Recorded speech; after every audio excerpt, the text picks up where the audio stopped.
Hello, y'all. I'm back. It's 10:42 a.m. in the morning. So I wanted to clarify something. Okay. So, for y'all who don't know, um, I had been homeless mostly chronically since 2018.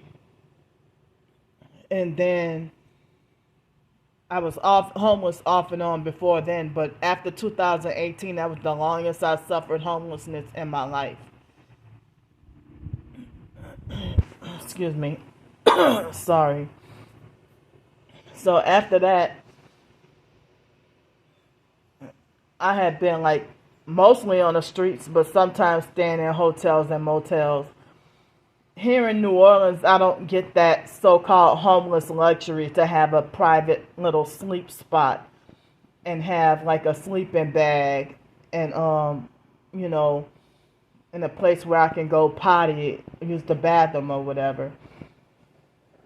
So since I'm in a bigger city, my hometown, I don't have the luxury to get to have like an abandoned building to sleep nearby.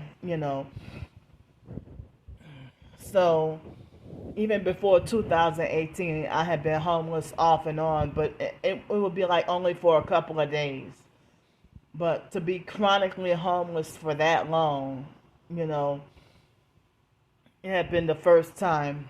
So it was 2019 that I got my final confirmation about being a targeted individual. And so before that thing started in 2020 that changed the world, that 19 thing, you know, I didn't have to beg or panhandle that much. And so then after that, inflation and everything, cost of living, everything went up. And so after that thing started in 2020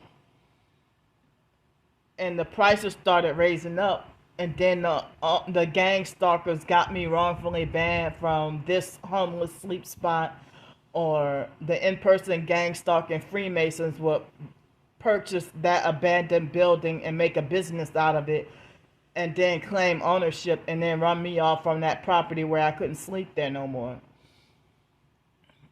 And the gang stalking network, they ran me out of downtown Pensacola.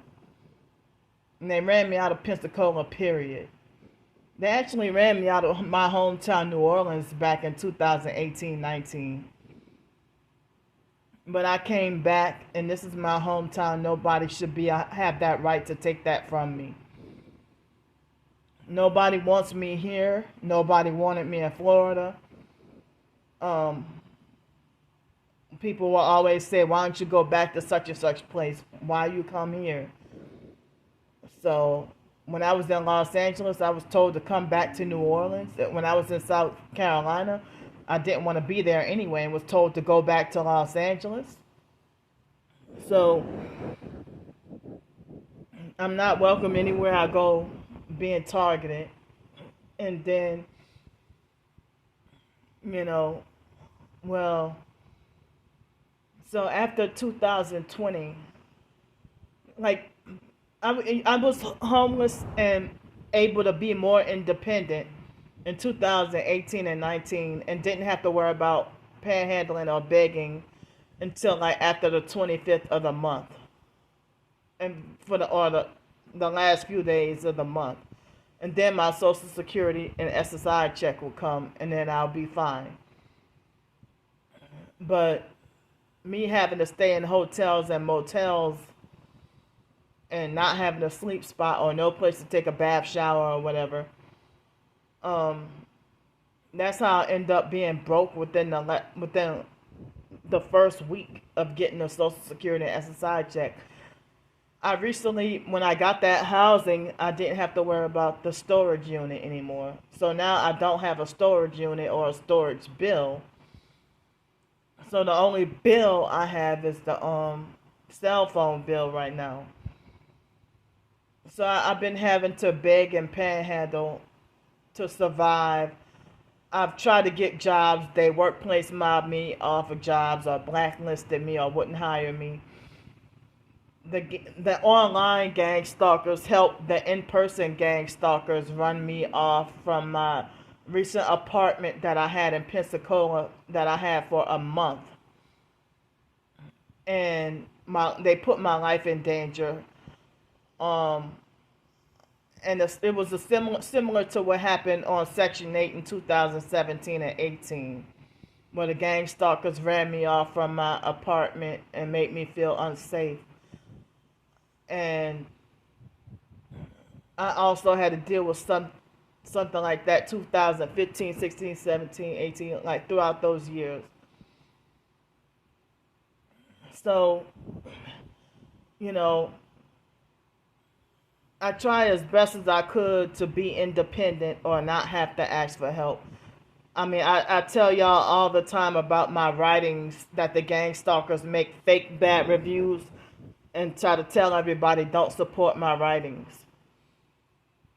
But my writing is horrible enough that you've been stalking and reading them for 3 years.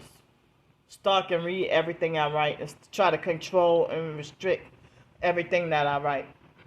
You know, I wouldn't waste my time on I wouldn't waste my time reading something if I didn't like someone, I wouldn't waste my time trying to stalk and control everything that they do. I would stay the hell away from them. So I wanted to clarify this. When people make an online donation or an in-person donation, I politely thank them. You know, and so I like it when I respect it, and I like it when people donate out of the kindness of their heart and they believe and understand what I'm going through and they don't expect anything in return. My issue is when someone would donate, no matter how big or small, but then they use that like to turn around and start perping after they donate, they claim, some of them claim to be Christian and targeted and do the same thing. If they start perping after they donate and then pretend to be a fake victim and make it like as if I'm an ungrateful scammer, or they'll manipulate and play all kinds of games. Or if they feel like if they donate $5, then they feel like then they start to trying to boss around and control me and treat me like a retarded child that doesn't know any better, or like as if I don't have any common sense or anything. You know, so and they start to try to control and fix me, or they act like as if me asking for help gets on their nerves. And so everybody wants me to ignore. They feel like as if the only way I'm allowed to get help is if I'm quiet and don't talk about the gang stalking. And that's the only way I'm allowed to get fed or housed or anything. But the gang stalking network, they made threats to sabotage my job.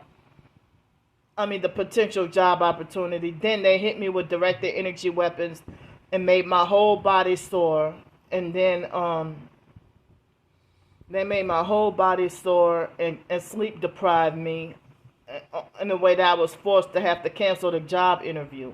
And they made threats to sabotage the interview anyway. And then they try to falsely make it like as if I willingly, on my own, just have poor work ethic and just didn't want to go to the interview. In which I really was going to go to the interview and try to, I tried what I could. I mean, I tried as long as I could, as much as I could, to hold on to that apartment that I recently had. I'm not mentally unstable. They've been gang stalking me really bad. So, I'm thankful and grateful for the people who helped me out of the kindness of their heart with no strings attached.